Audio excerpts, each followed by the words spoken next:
Welcome to Delingpole, a Breitbart.com podcast.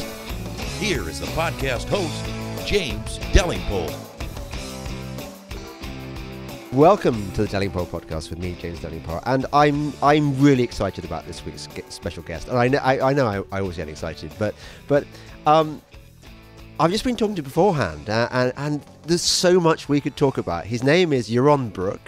He is the chairman of the Ayn Rand Institute, and the reason I sort of got to hear that he would be a good thing is that he came to talk at my son's school and my daughter's school, and I got really good feedback that you caused a real stir, Yaron. I always cause a stir. So there's the feedback I get afterwards is always the kids don't stop talking about it. For weeks later, there's debate and discussion going on among the kids, and that's what you want to do. I mean, what are we in the business of doing? We're in the business of trying to get people to think for themselves, and to think a little bit outside of the box. And I think what happens when I go to these high schools, and I've been touring for the last couple of years, touring British high schools, is they've never heard what I have to say. They've never heard this position. They've never heard my views on history, or my views on economics, or my views on politics, or my views on ethics and morality. And it really creates cognitive dissonance, which is a truly beautiful thing, because it forces them to think, and whether they agree with me or not, it gets them thinking. So give me a potted version of what you're saying to these kids. So it varies from school to school, but mostly I'm saying, look, capitalism is this amazing success story. It's just you can't look at the data and not see how wonderful capitalism is. You can't travel around the world and see different countries and not identify that capitalism is the greatest thing that's happened to mankind. Really, if you, from a material perspective, we are so rich today. They can't imagine. I tell them a story of 300 years ago, 95+% of humanity lived on $2 a day or less. And they don't know that. They don't know that before the Industrial Revolution, we were all dirt poor. All of us were dirt poor, a few aristocrats and the rest of us. And then I say, well, but this is the real challenge, particularly for people like me and maybe for you. Why then, if it's such a success story, and it clearly is, there's just no question about it, and that they take as a shock. How can he defend capitalism even like that? Why is it that everybody hates it? Why is it so despised? Why is socialism so popular? Why is statism in any form so popular if capitalism is so despised? And I lead from that into a discussion of morality, because my claim is, Ayn Rand's claim was, that really what drives our infatuation with statism and socialism and communism and any form of collectivism is not the success story, because there is no success story. It's a moral identification. We are raised with a particular morality that drives us towards collectivism, that drives us towards being taken care of by the state. The morality of otherism or altruism, not in the common usage of the word, but the idea that the purpose of life is to live for others. Well, if the purpose of life is to live for others, it means others are more important than you. If others are more important than you, then the group out there is more important than you, and there you have collectivism. It's pretty straightforward. And then I talk about the alternative, which I think is the only way we can defend capitalism, and that is to establish an individualistic moral code, a moral code based on kind of Aristotle's view of eudaimonia, of virtue achieving individual human flourishing. And I do all of that, and I cover that. I've got the shtick, I've got it down. I've got good stories, I've got good jokes in the middle, and they're intrigued by the capitalism story. They're intrigued by the moral story. They're really intrigued by the whole thing. Nothing that I say there have they ever heard before. Yes. Now, isn't that scary? It's very scary. It's very scary, particularly the history. And I did an event last night with Douglas Murray, and there were some interesting questions afterwards.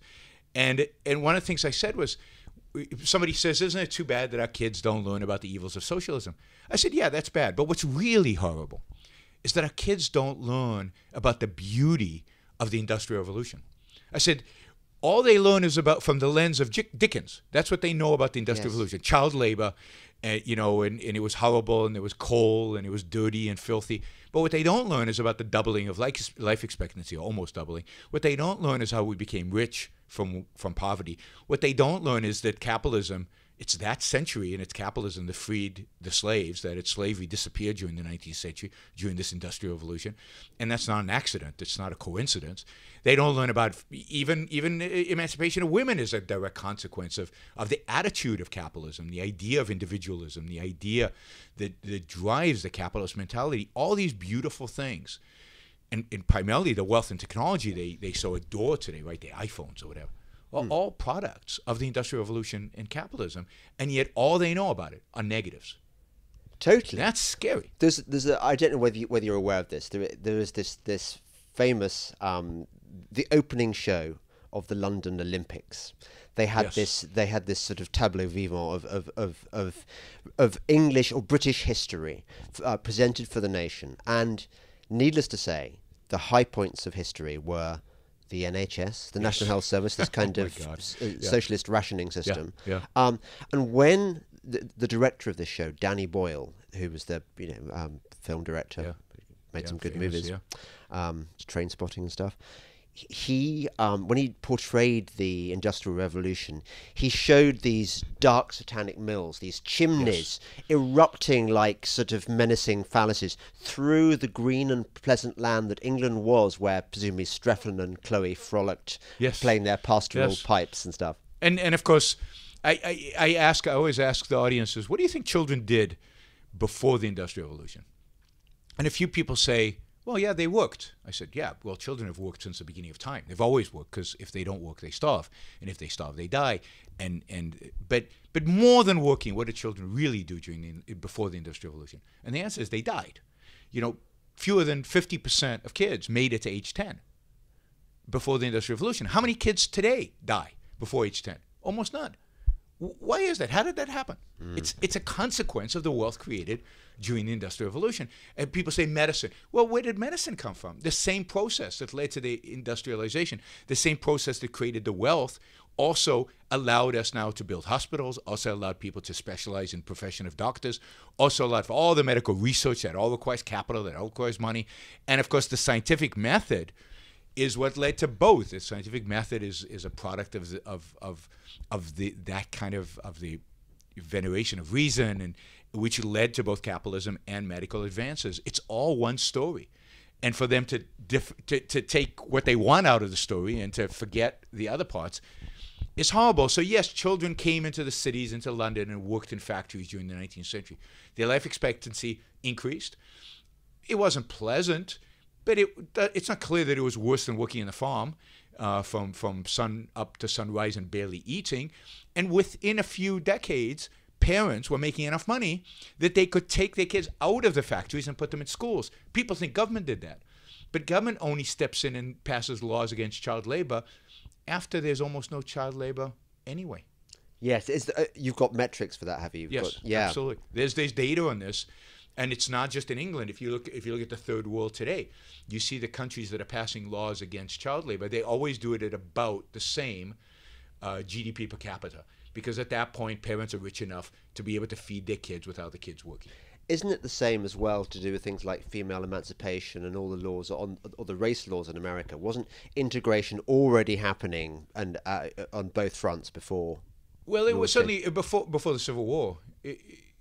Oh, well, I was thinking later legislation. Yes, in the so if you look at the 1940s and 50s, integration was happening, particularly in the North, and indeed blacks from the South were leaving the South and going to the North, starting in the 19-teens all the way through the 1950s and 60s. They were leaving because of discrimination, because of Jim Crow laws, and indeed the data suggests that more blacks were entering the middle class before the Civil Rights Act, and primarily before affirmative action and before all these reverse discrimination, and I'd say particularly before the establishment of the welfare state, which was in the 1960s, blacks were entering the middle class much faster then than they are today. The reason I think blacks that halted the entrance into the middle class is welfare. If welfare institutionalizes into poverty, welfare tells you that you're not good enough to make it by yourself and you need the state to help you.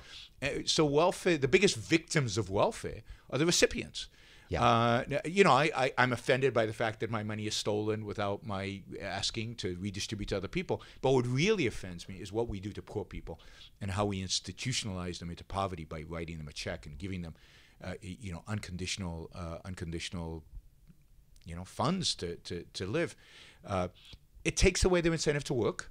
And if you take away somebody's incentive to work, you reduce their lifestyle immediately. But more importantly, you reduce something that I think is more important than work, than the money, which is their self-esteem.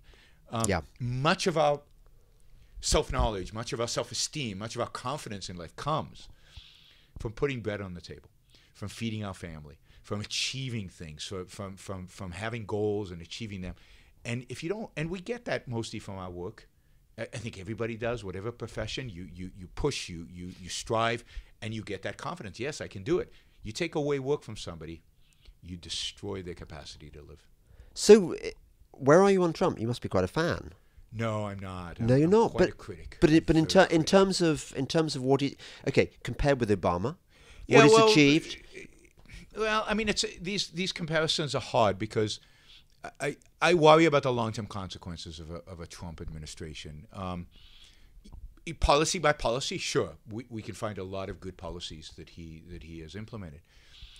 But he is crass and vulgar and authoritarian in his nature, has no understanding of the American Constitution or the American system of government, is impatient with the separation of powers and would love to get rid of that. Now, he can't do anything about it because I don't think he's that smart, and because we have a system of government that's pretty solid and protects itself. I worry about where this trend, though, right? So if he is the first in a line, and Obama was to some extent also, definitely had authoritarian tendencies. But with Trump, it's more, and what I find, what really scares me about Trump are the people who blindly support him, because they are exhibiting real authoritarian tendencies, right? So they will support him whether he does good things or bad things. So, so tariffs, which I think is like one of the dumbest strategies in the world. People who supposedly a free market will support it because it's Trump, no matter what he does. So I think he's revealed something in the American psyche, something in the American politics, which is very ugly and very scary. And so I fear for what happens. Even if there's a backlash from the left, which could be scary, or if there's no backlash from the left and people become more and more enamored with him, then it's also scary in terms of where the right is heading. So, and then we could take apart his policies, policy by policy. I think the good stuff he does is mainly by accident, and he does a lot of bad. So just a quick one. Everybody compliments him on tax cuts. I'm always for tax cuts. Never seen a tax cut I don't like. But as an economist, I have to say tax cuts are useless if you don't cut spending. Right. Yes. I think spending is higher than under Obama, except for his stimulus package in the early days. That's interesting. Yeah. Okay. But in terms of the welfare damage, that was done a long time ago. Was it LBJ? Or? Yes, it's all LBJ in the 60s. So the Great Society was about the worst thing that ever happened to America. Well, yes. I mean, I think it really gets going with FDR. I think of course the yeah, you've had some socialists, haven't you, running your country? Yeah. My goodness. I mean, even before FDR, if you think about President Wilson, a real progressive, the first real progressive who was president of the U.S., we got an income tax. Before Wilson, it was deemed unconstitutional. They literally had to change the Constitution to add an income tax, which it did in 1914. We got the Federal Reserve, which I consider abomination, and we got World War I, which I still don't quite understand why the U.S. got involved in, and why I don't know how many hundreds of thousands of Americans died for what exactly. You Brits, Germans, and French were killing each other quite well without the Americans having to intervene and get themselves killed. And we got the League of Nations. There's another abomination. So all of that under President Wilson. So he really, and I don't particularly like Teddy Roosevelt. So if you start with Teddy and then go to Wilson and then go to FDR, and then I think you get the full manifestation in LBJ in the 1960s. And then, of course, Nixon was quite bad if you really look at his policies, from establishing most of the environmental regulation that we suffer from in the United States today is under Nixon. I don't know, he did price controls. He did all kinds of funny things that you would never expect from a Republican to do. He tried all kinds of statist policies to try to address the economy. and failed. So it's been a long string of bad presidents. The last president I like is Calvin Coolidge. I thought you were going. I knew everyone. He's not my favorite, but he's the last one I liked. Okay, it's cool. Everyone says Coolidge. Everyone who knows anything about. Well, it's early 20s, and there was a recession, and he did nothing. Yeah, and it healed itself. And it healed itself. Economy very healed quickly. thyself. Very, very quickly. Whereas I've got a whole theory about the 2008 crisis and what would have happened if Paulson and Bernanke had chosen to do nothing. Oh, tell me. And I think it would have been much better. I think if Bear Stearns would have been allowed to go bankrupt in March of 2008, early, Lehman Brothers would have had to shape up. Lehman Brothers would have never gone bust. The U.S. economy would have gone into recession a little earlier, maybe in March, but it would have healed itself very quickly. I think a lot of what happened in the financial crisis in September and October of 2008, exactly 10 years ago, was panic as a result of the fact that markets realized, that you had people leading the country who didn't know what they were doing, who had no clue what they were doing. Paulson goes out to the press and to the American public and says, unless Congress gives me $700 billion to do with as I please, talk about authoritarianism, right? As I please, the world might end. Yeah. He said this. And so what are markets supposed to do? Markets are supposed to, wait a second, the Treasury Secretary is panicking. We should probably panic too. Paul Bernanke, if you look, I mean, he's written the books. Everybody thinks he's a hero. He saved the economy. But actually, you look at Bernanke. I did this.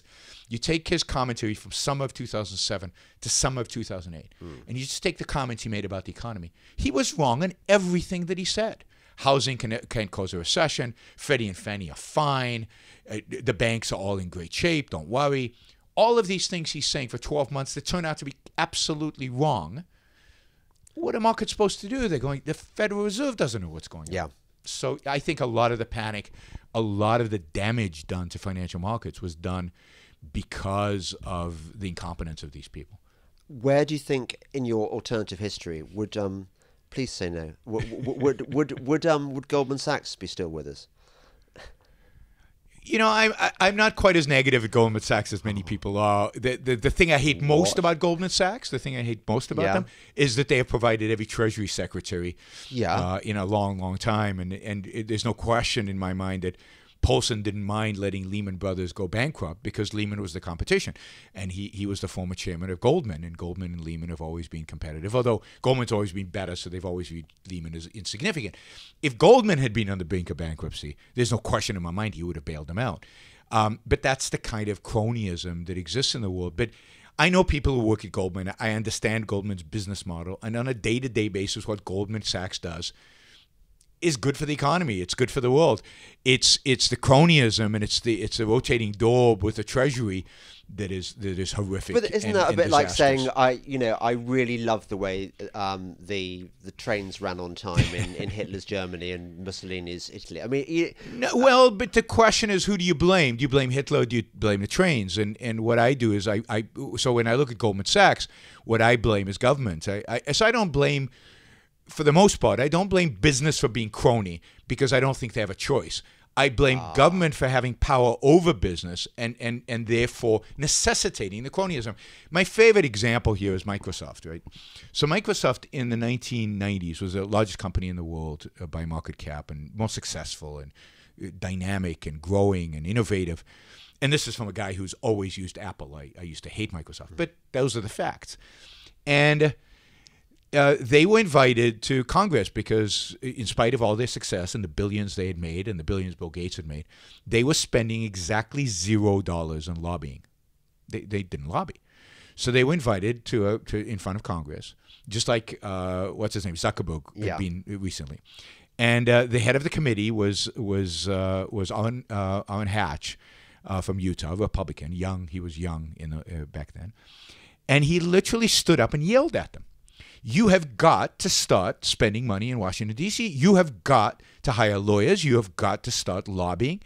And I want to see a building here in Washington, D.C. You should have a headquarters here. In other words, you should bribe me, right? This is a Republican. He basically is telling Microsoft, you should bribe me.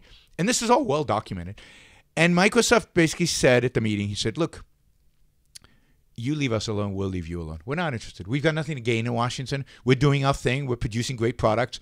We're the biggest company in the world. What do we need you for? We don't need politicians. You guys are just a waste of time. And they left. And they went back to Seattle. And 6 months later, the knock on the door at Microsoft headquarters, we're from the Justice Department. And we're here to go after you for antitrust. All right? What did they do? What was the evil that Microsoft did with regard to antitrust? They offered a product for free. It was called Internet Explorer, and Netscape had complained to the Justice Department. So the lesson learned is you have to play the game. If you don't play the game, we're going to go after you. I mean, look at Google today. Google has never gotten in trouble with antitrust. And you have to say, wait a minute, Google? I mean, I don't believe in antitrust laws, but given the laws that exist, Google should be on their radar. Why has Google never been in trouble? Because from day one, Google has spread the money around, has spent money in Washington. They haven't spent enough in Brussels, obviously, because they get in trouble in Brussels. But so Microsoft today spends tens of millions of dollars in Washington on lobbying. It has a beautiful building right in the middle of D.C., equal distance from the White House and the House of Representatives. Gorgeous glass building right behind the Cato Institute, funnily enough.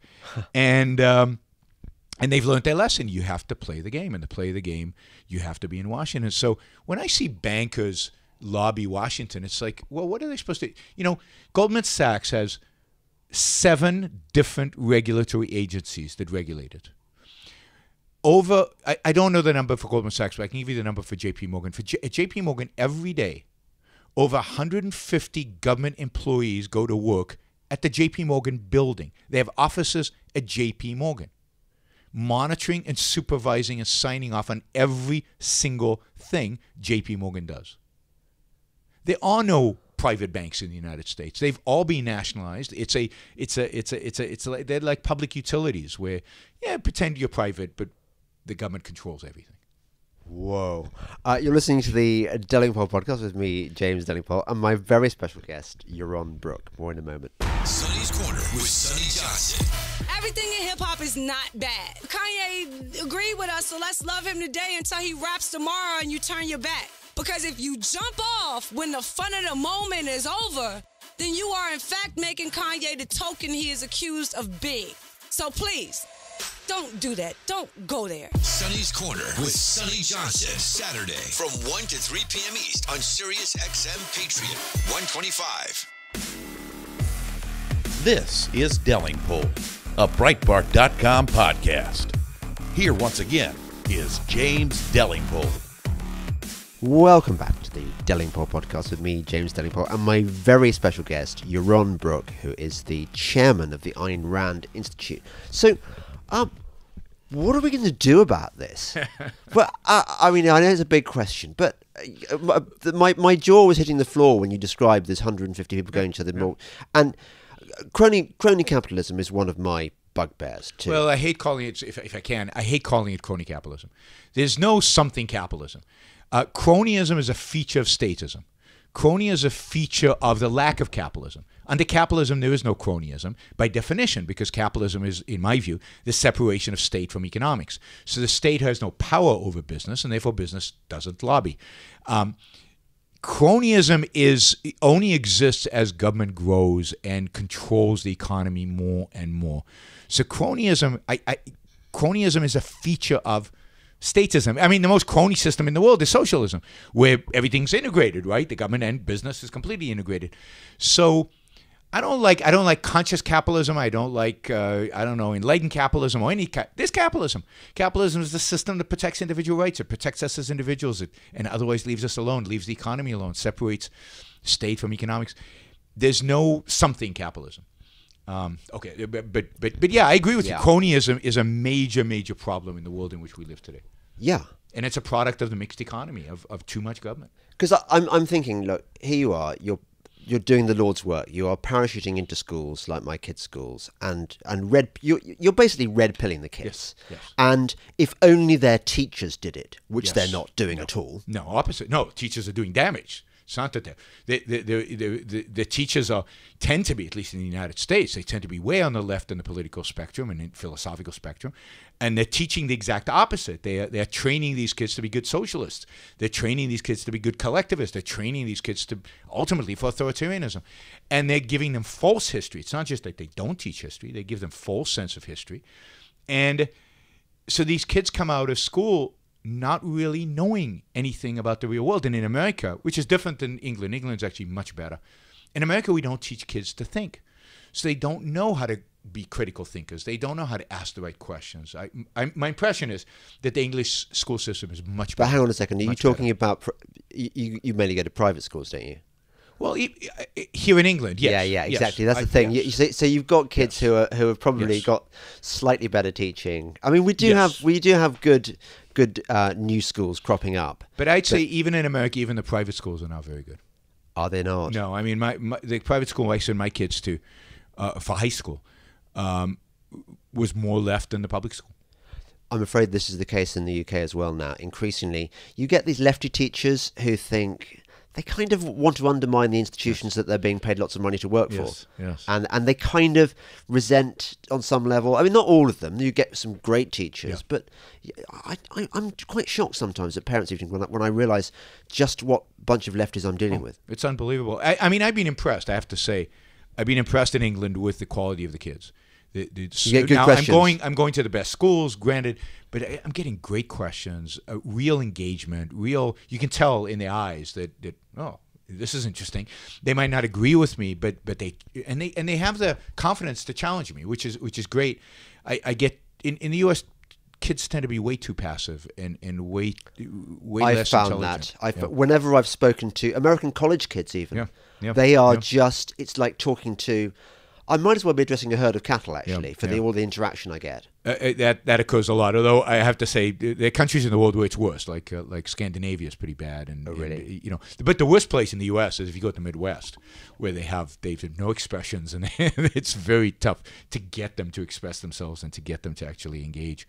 But yeah, the American educational system, with exception of the sciences and engineering, is pathetic. It's really, really, really awful. Now, my impression is of British kids is that they're smarter. Now, it might be the accent. Yes, we asked now. Yeah, because the accent adds IQ points immediately. I'll take that. That's good. And what are the questions generally hostile? Yes, which is good because it means that I've challenged real deep beliefs and that they are now challenging me with the things that come into their mind. And of course, all the challenges are the same, which I've often commented on. All the challenges I get are, but what about the poor? Okay, so I answer that one. But what about those poor? And okay, I answer that. And what about those poor? It's and I often say to them, just partially to shock them, but partially because there's a point here. Why do you care? Right? What is it that motivates the question? I mean, I care about the poor, and I think capitalism is the best system, hands down, no question, for the poor. But why do you care about the poor? Why don't you care primarily about what this system would do to your life? Why isn't that your first thought? And I guess this is the moral training, unfortunately, that we give our kids. We give our kids the moral training to think of others always first. But I would like to see kids thinking, oh, how would I live under a system like this? What would life for me be like? And then ask about the poor. I mean, I'm not saying don't get there. But it shouldn't be the first thing that everybody wants to ask, right? And that you're never satisfied with the answer because it's not the answer you're expecting to get. And this goes to the point you asked, what do we do about it? And this is where I'm most controversial even with allies. I mean, even with conservatives and certainly with libertarians who might be allies on some issues. This is where the kind of the rubber hits the road. I believe in rational self-interest. I believe that the moral purpose of life is to make the most of your life, is to live the best life that you can live for yourself. It's the achievement of happiness is the greatest moral achievement, or achievement of a complete life as a human being. Really, to live fully is that's it. And everything else, like what about the poor, should fit into that. But the first question should always be, how does this affect me? Is my life going to be better under this system or that system? Can I flourish? Do I have more opportunities? Can I do more things? Can I experience more art? What does it do to my life as a human being, given the kind of kind of animal we are, conceptual being, with all the wonders that are available to us in the world? That's what I think is important. And then part of that is how you treat other people, but that's a derivative. It's not the primary. I want to treat other people well because they're other people. They create enormous value that I benefit from, and I live in a society. I live with other people. Love is what's more selfish, if we want to use that term, what's more self-interested than love, right? I love you because you make me feel great about the world, right? So until we can, I often tell my libertarian, particularly friends, what we need is a moral revolution. The economic political revolution will come if we have the moral revolution. But if we don't have the moral revolution, I fear that we will never have the political economic revolution, because even if you'll achieve a few things, you'll always drift backwards. Okay, so first of all, where did this attitude come from? This almost, well, we've now got pathological altruism, haven't we? Yes. But altruism generally. But is it Christianity or is it religion generally? I think certainly Christianity, because it's more in Christianity than it is in Judaism. Judaism has a lot less of it. Oh, does it? And yes, I mean, Judaism is much more concerned about I think, individual happiness. But Christianity really gets it, right? And it solidifies it and establishes a whole system about it. At the end of the day, Jesus is on a cross, dying the most horrific death imaginable for sins he didn't commit, for sins all of us committed. Now, what an injustice that is. That to me is horrific. Yeah. Why would I want to die? Why should anybody die for something they didn't do? Yeah. Right? Justice demands the opposite. Justice demands that you get treated the way you deserve as an individual, and yet he's not treated as an individual. So every time I see a cross, I think, what we're worshiping here is the idea that the most noble thing we can do in life is sacrifice and die for not because we deserve to die, but because other people have done something wrong. Yeah. But I don't think it started there. Obviously, Christianity capitalized on something that already existed, and I think, look, from the beginning of time, the tribal leader and the witch doctor schemed together to figure out how to control all these individuals who were in the tribe and trying to do their own thing. And the best way to control them is to say, look, your life is meaningless as an individual. What matters is the tribe. What matters is the group. What matters are other people. How do we know this? Because the witch doctors commune with the spirits, and the spirits have told him, and this is the only way to know the truth, because there is no other way. And how do we know what's good for the tribe? Because nobody here actually can represent the tribe. Well, that's what my job is. I'm the tribal leader, and I commune with the spirit of the tribe to tell what is right for the tribe, and I use the witch doctor to help me do that. And together, you must follow our orders. You must do it. So altruism is a great way to control people. If I tell you your life is not yours, your happiness is not important. What's important is their happiness, and I'm the only one who knows what causes them to be happy. Yeah. And it's not any particular one of them, because none of them are supposed to be happy either, because they're supposed to sacrifice for the rest of our tribe. So nobody's ever really happy. Then it establishes me in a position of power, and I get to control everything that happens. And so, and if you think about it, what does Hitler say, right? Hitler says, you must all sacrifice for the Aryan people. What is good for the Aryan people? Well, you guys don't know what's good for the Aryan people. We need somebody to commune with the world of spirits, to commune with the Aryan people, to tell you what's good for the Aryan people. Yeah. That's why we need a dictator. And communism is the same thing. Why do we need a dictator in communism? Because how do we know what's good for the proletarian? The proletarian can't talk. Yeah. The proletarian don't have a voice. We can't have elections because it's not a majority thing. It's what's really good for the proletarian. Well, we need somebody, a philosopher king. This is all kind of institutionalized by Plato. We need a philosopher king to tell us what's good for the proletarian. Well, Lenin or Stalin or whoever, he's the philosopher king, and he'll let you know what's good for the proletarian. Then you can sacrifice for the proletarian. So it's a mechanism, whether the church did it or secular dictators have done it throughout the ages. There's always a witch doctor element to it, so there's always a religious element to it. The same with fascism and communism. There's a religious element there. to control people, and it's always been the case. And altruism is probably the greatest gimmick invented for exactly that. And what's always been crushed is kind of the Aristotelian individualism, the idea that we all have the capacity to know the truth. We don't need a philosopher king to tell us what's true. We have reason. Everybody has it. And we should treat people as thinking individual human beings. And the only way to change their mind is to convince them using reason. Other than that, what they do is none of our business. We should leave them alone. So what you describe is very familiar. I was fishing yesterday, and I was with a bunch of people, and it's these people. Some I had met, some I hadn't met. Nice people that I great time fishing with and stuff, and in the pub. Good. But when it came to talking about politics, and they sort of discovered where I'm coming from politically, their first reaction was, "You don't really believe this. You're only saying this stuff to be a provocateur. Nobody could possibly believe this." And one man confided to me. He said, "Yeah, well, even though it's not in my own interests," this is just classic your argument. He said, "Even though it's not in my interests, I'll always vote Labour because I care about the poor." And I think these are probably quite representative of a lot of people out there. Yeah. Now, which is the second part of my question to you, which is, you said we need a philosophical revolution, a moral revolution. Moral revolution, yeah. Not everyone's going to buy into objectivism. It's quite out there, Yaron. Well, I know, but so is any ideology at the beginning, and it takes a long time. And the more radical the ideology is, the longer time it takes. So I'm in this not for tomorrow, but I really am in this for decades. I think it's going to take generations before basically mankind's ready for it. Before we can give up on these ancient ideas that still have a stranglehold on us. But it's education. There are no shortcuts. I really don't believe there are shortcuts. Yes, you can improve things for a little while. I'll give you an example. Chile is this wonderful country in South America. It used to be the poorest country in Latin America on a per capita GDP basis, and today it's the richest country in Latin America.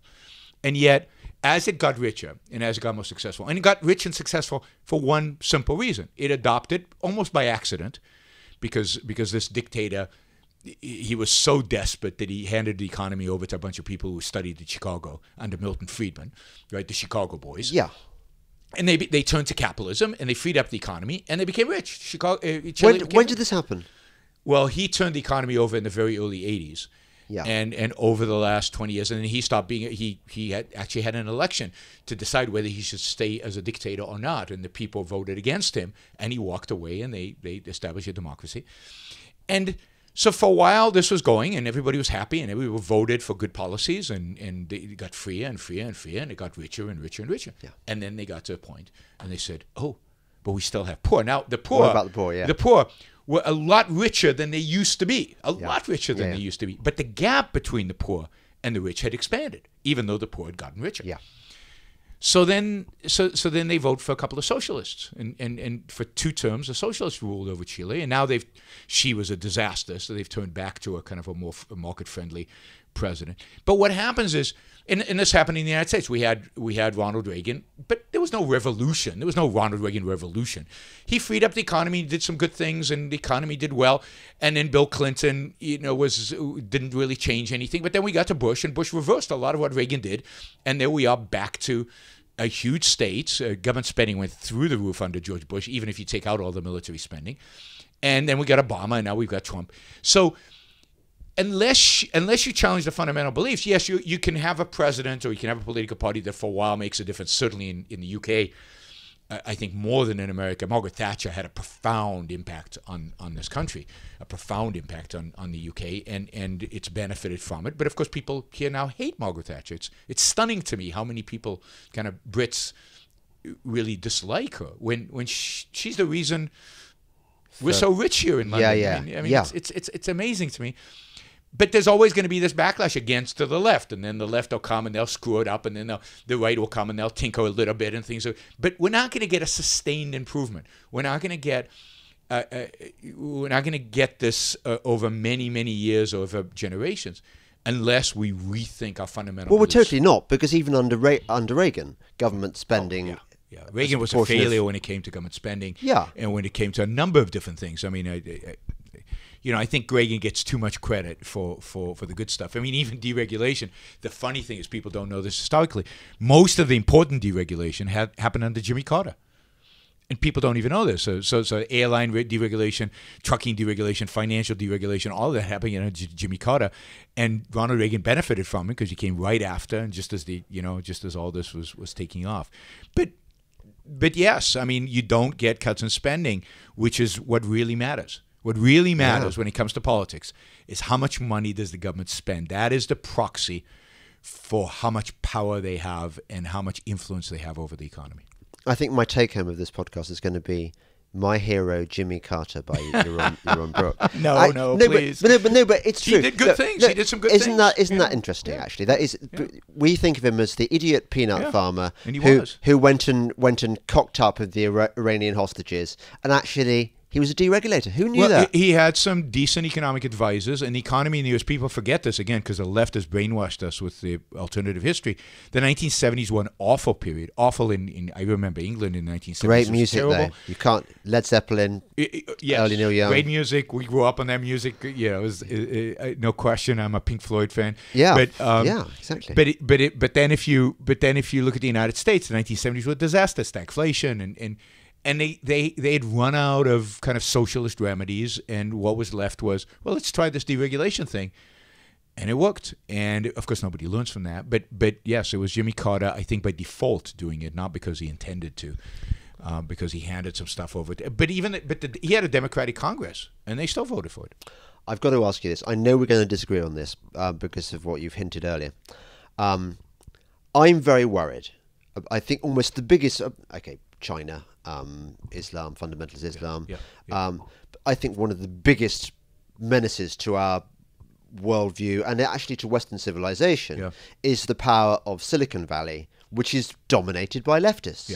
Now, what do we do? I mean, you don't believe in breaking up these cartels. So how do we escape their stranglehold? I don't believe they're cartels. I mean, I really don't think they're cartels, and I don't think they're monopolies.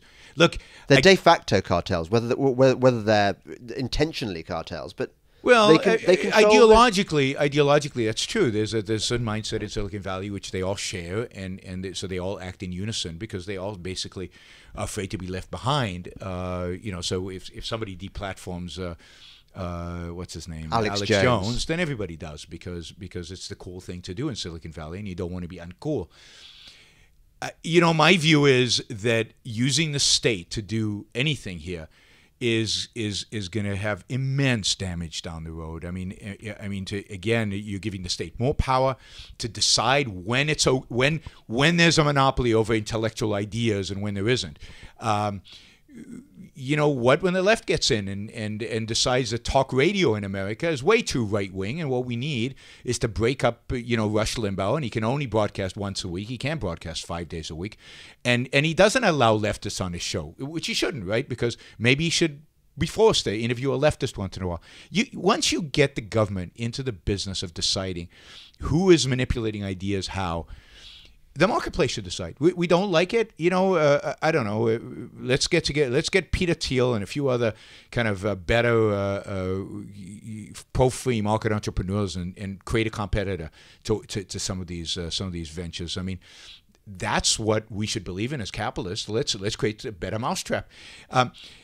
Look, much worse than Silicon Valley. 100 times worse than Silicon Valley. Are universities. I mean, you're worried about the leftism in Silicon Valley. The universities are 90-something% left, right? Yeah. And particularly in the humanities. And I've seen the statistics. They're mind-numbing. I mean, they were bad 30 years ago, but they're much worse today. Yeah. What are you going to do there? You're going to force a particular point of view into the universities, and what is that point of view? Is it conservatism? Is it libertarianism? Is it just centrism? And to me, the reason the other question you have to ask is, why is Silicon Valley so uniformly leftist?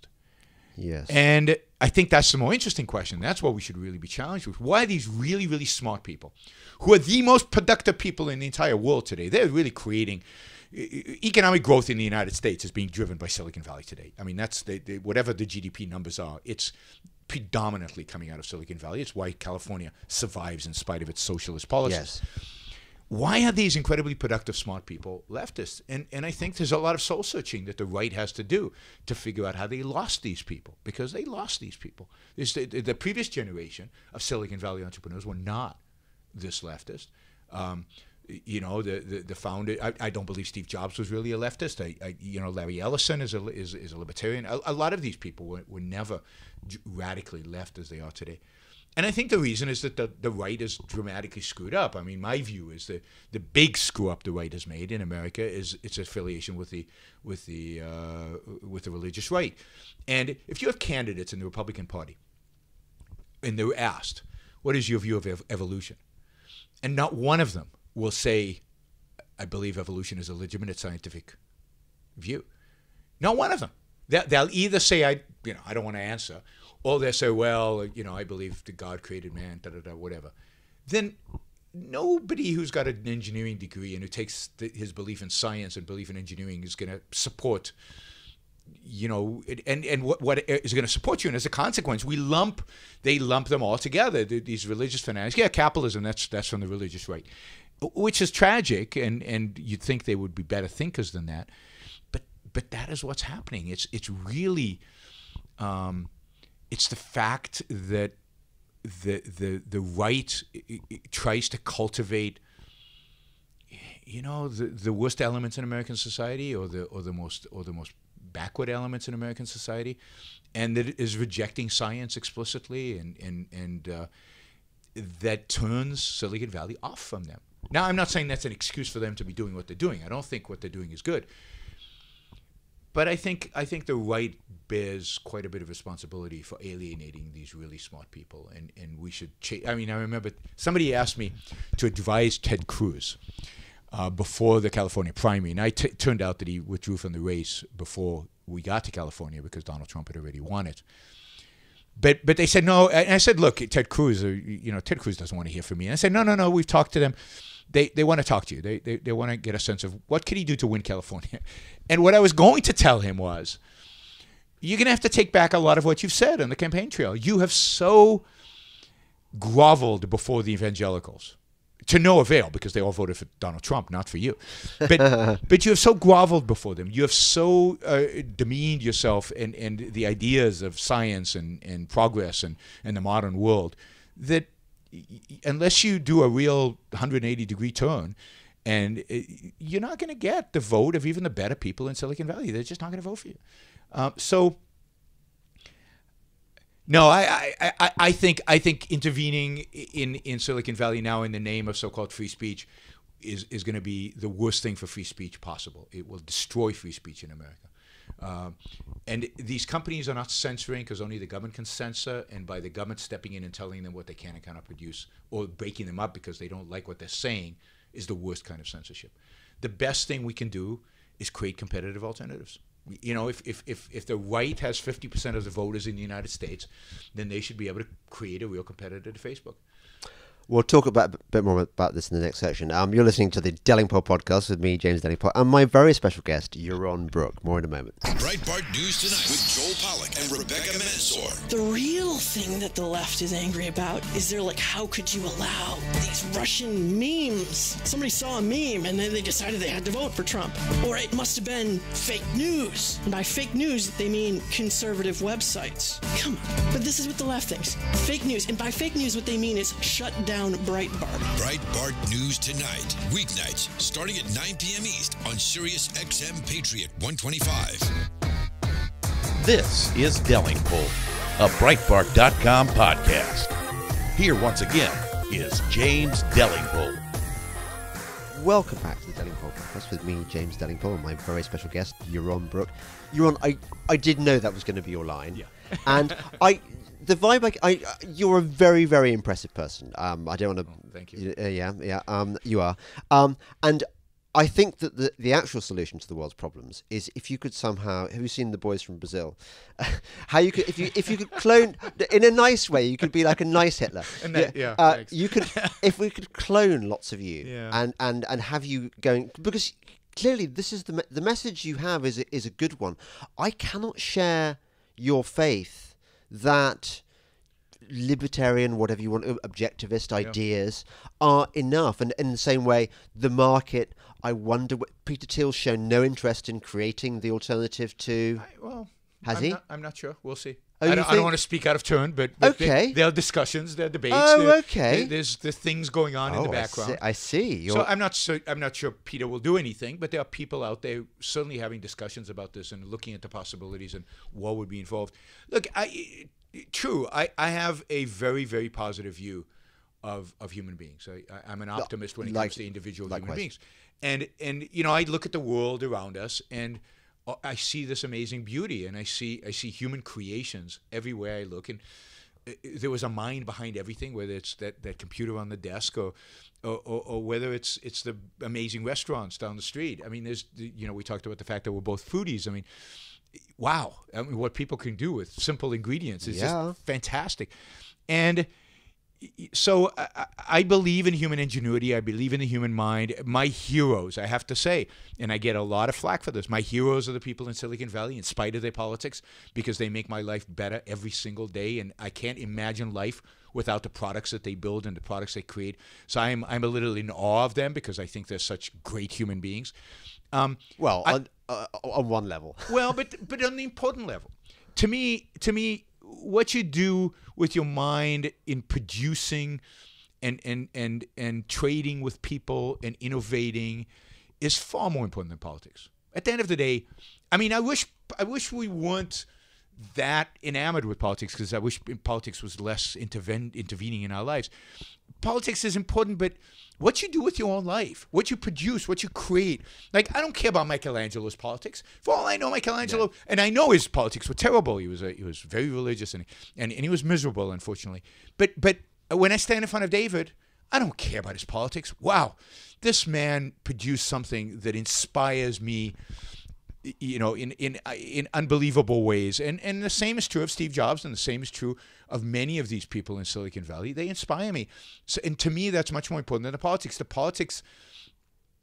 We need to fight the politics. But as I said, I think politics are a derivative from morality. And what's more moral than taking your life seriously, as I think all these people in Silicon Valley do, producing and creating and trading with other people for the mutual benefit in win-win relationships. Think of Amazon. What would life be like without Amazon? Particularly living in Puerto Rico, which I do now, I rely on Amazon for a lot of basic stuff I can't buy in the supermarket. So, and it's a beautiful, amazing thing. So I believe if we appeal to people's virtue, if we appeal to the positive, if we appeal to them wanting to be happy, right? To their wanting to be successful, then I think we can win. It's going to take a long time. It's not easy, but I think we can win. If we appeal to the worst in them, if we condemn the most productive in our society, then we lose. There's a book I commend to you. It would depress you greatly. Have you heard of Richard Legutko? No. He's a Polish academic MEP. Who recognizes the parallels between liberal democracy and communism. He said, I grew up in communism, and I look at liberal democracy, and when the wall came down, suddenly we were exposed, and lo, it's just like, he doesn't use this phrase, but this is my phrase, it's like communism without the bread queues. It's the same controlling mentality. There's a truth there, right? I mean, majorities, I think Ayn Rand called, maybe it's Madison who called, democracy, the rule of the gang, the rule of the majority is just it can be just as authoritarian. Although, I was at a celebration of the fall of the Berlin Wall. When was it? 25-year anniversary, so a couple of years ago, and it was in Berlin, and they had Václav Klaus from he's good. Yeah, he's sometimes good, and they had this woman who was a freedom fighter in Eastern Germany and everything. And then it had me, and the three of us were speakers. And Václav gets up there and he says, oh, it's getting worse than communism. Look at all these isms, feminism, this ism, that ism. And the woman, I fought for freedom, and look what we have today. And the organizer came up to me and said, this is supposed to be a celebration of the fall of the Berlin Wall. Can you be a little positive? And I said, look, guys, this isn't communism. Give me a break. I mean, look at outside. Look at the kind of world you're living in. Look at the fact that you can say these things right now. Yeah, now. Well, yeah, give it time. Okay. Yeah, I know. The pessimist in you. Yeah. But we can talk about these things and we can argue about them, but look at the quality of life and the standard of living. You forget what communism was really like. So yes, liberal democracy is bad, and I'm not a believer generally in democracy qua majority rule. This is why I think the founders of America were such geniuses in that they created a system, a constitutional republic, which guarded everything they did was to guard us against the majority. They were great. Guard us against the majority. They were the best of England. They came out there. Absolutely. And of course they took English and French ideas. I mean, it's the Enlightenment. They are. I mean, the creation of America is the great achievement of the Enlightenment. That it is the pinnacle of the Enlightenment.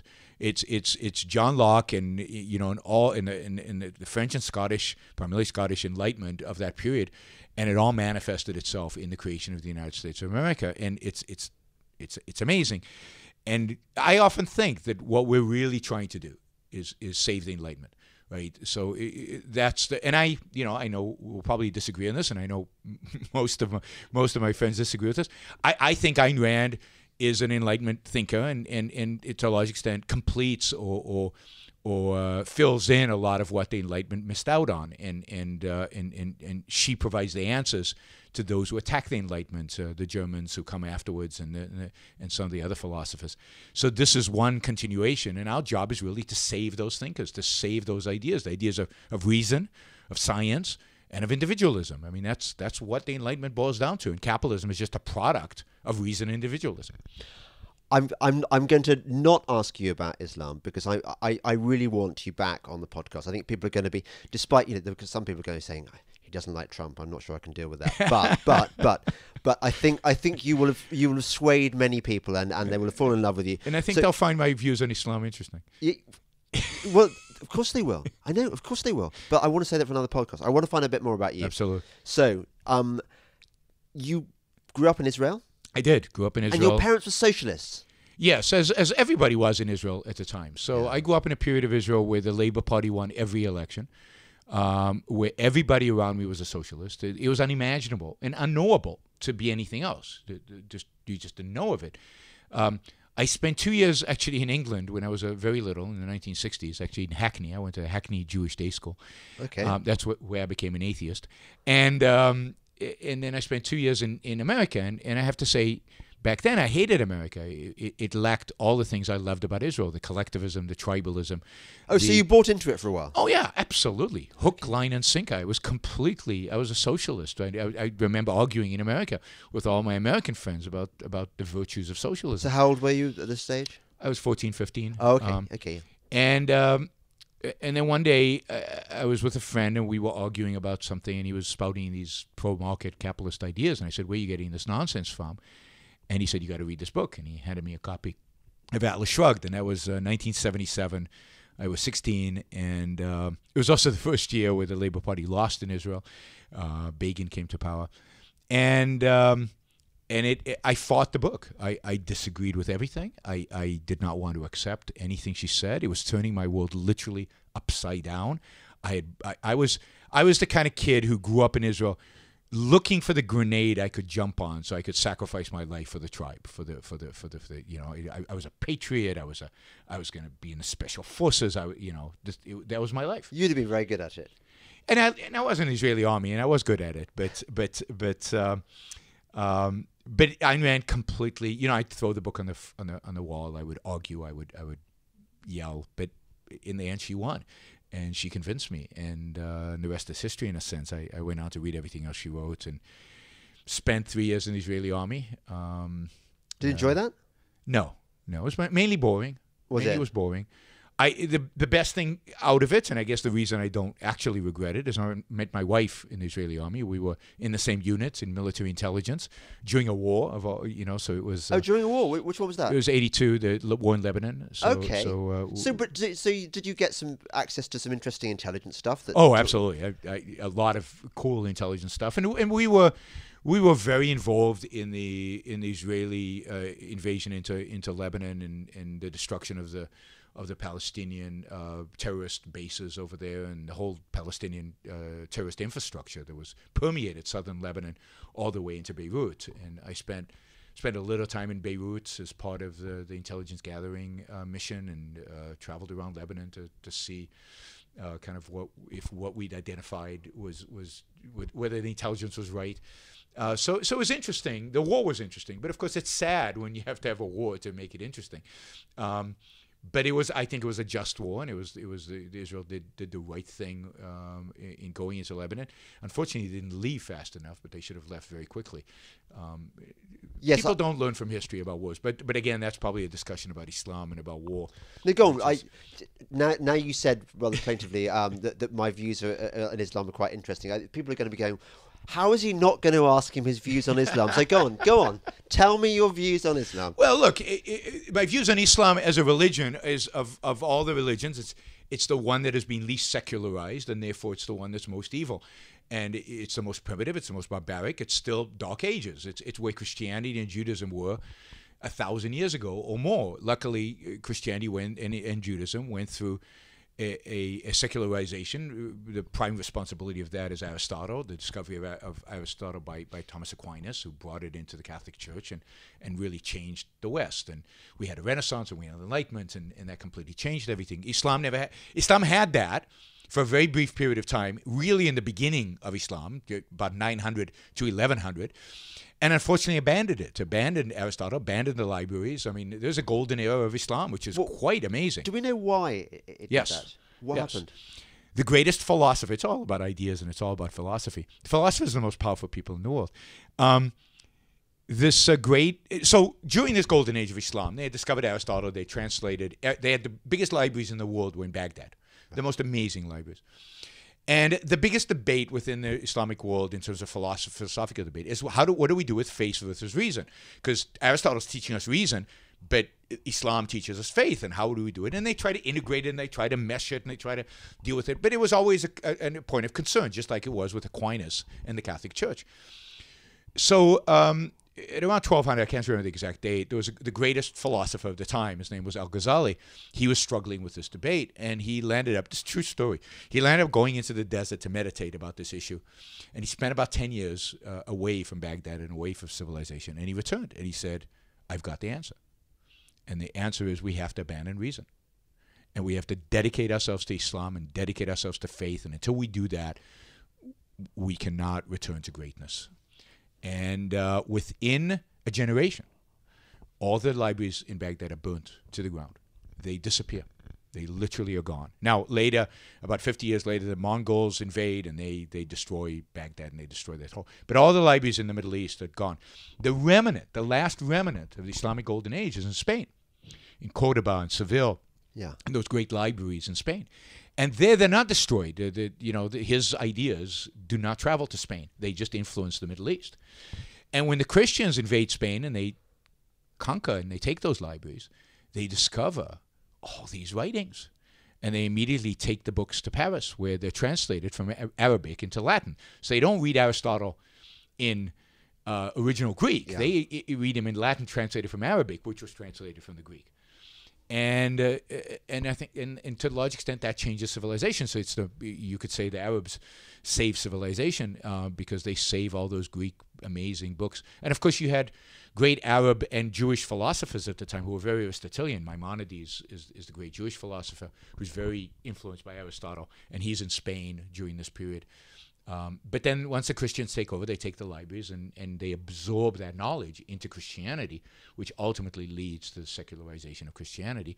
And at the same time, the Muslims take many, many steps backwards and become back to their primitive roots. And they're still, unfortunately, the sad thing is they're still there. And every attempt they make to break out of those primitive roots, we in the West discourage it. So the best example of this is in the 19th century. So in the 19th century, rich Arabs from Egypt and Syria and Iraq would send their kids to study in the West because they thought the West is richer, it's better, they have great ideas, they'll bring them back.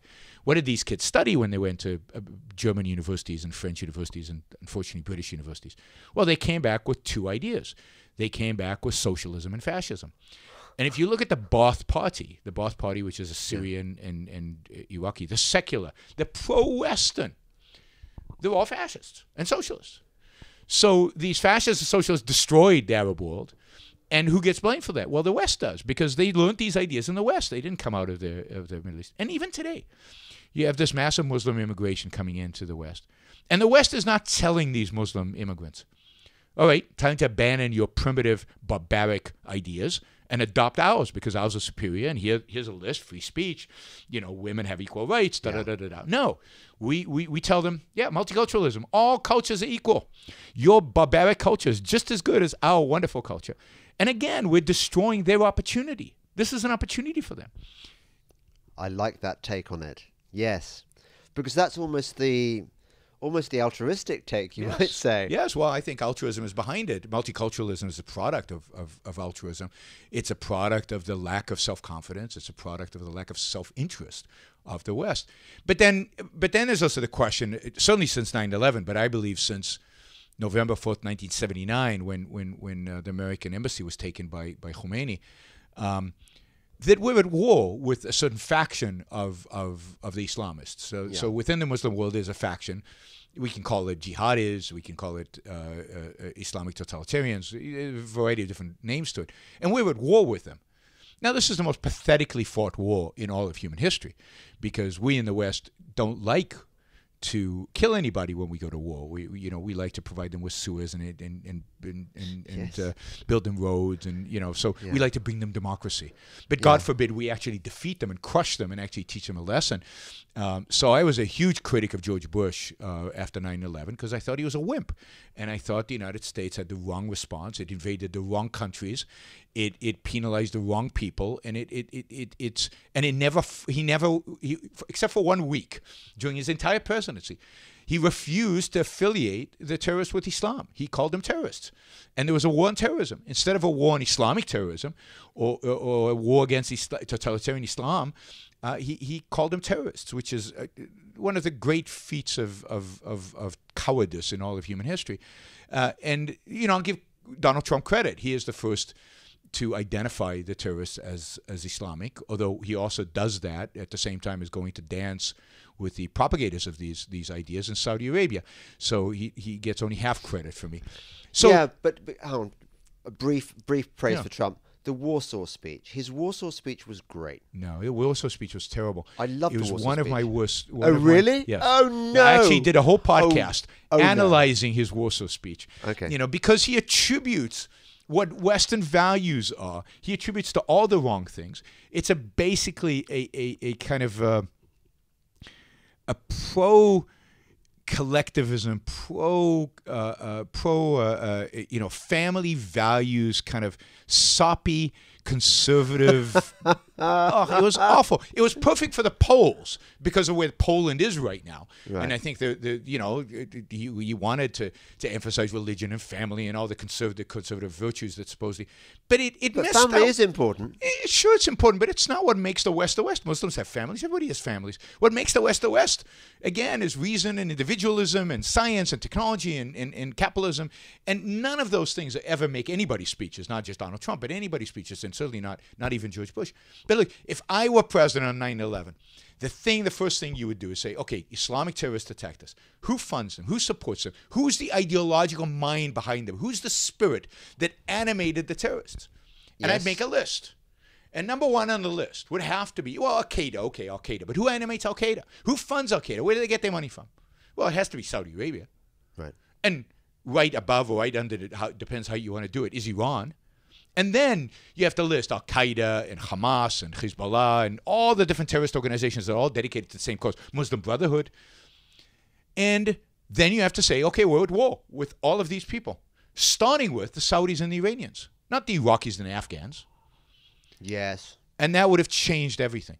Because instead of hugging the Prince of Saudi Arabia, which he did 3 weeks after, instead of inviting Muslims to celebrate the Ramadan in the White House 3 weeks after 9/11, the whole orientation would have been different. You go after them, you crush them, you defeat them, you tell them, you want war with us? All right, we can do this, but you will die and you will be destroyed because we're much more powerful than you and you are primitive and barbaric. We can't win a war against people in caves. That's pretty sad.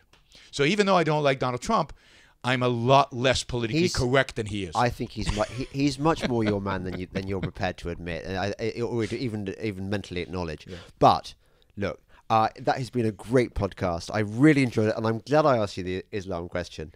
And you've got to come back. I'd love to come You've back. so got Love to come to come back. back. You listen to Love the Delingpole podcast with me, James Delingpole, and my very special guest, Yaron Brook. Thank you very much. Goodbye. Breitbart News Daily with Alex Marlow. Why did we see some of the Republican kissing of Mark Zuckerberg that was taking place? I called it kissing the ring because I felt like every single person practically had to kiss the ring of this guy, who wants to do nothing except get all those people out of office. So, bizarre behavior from the Republicans. Breitbart News Daily, weekdays at 6 a.m. Eastern on Sirius XM Patriot 125.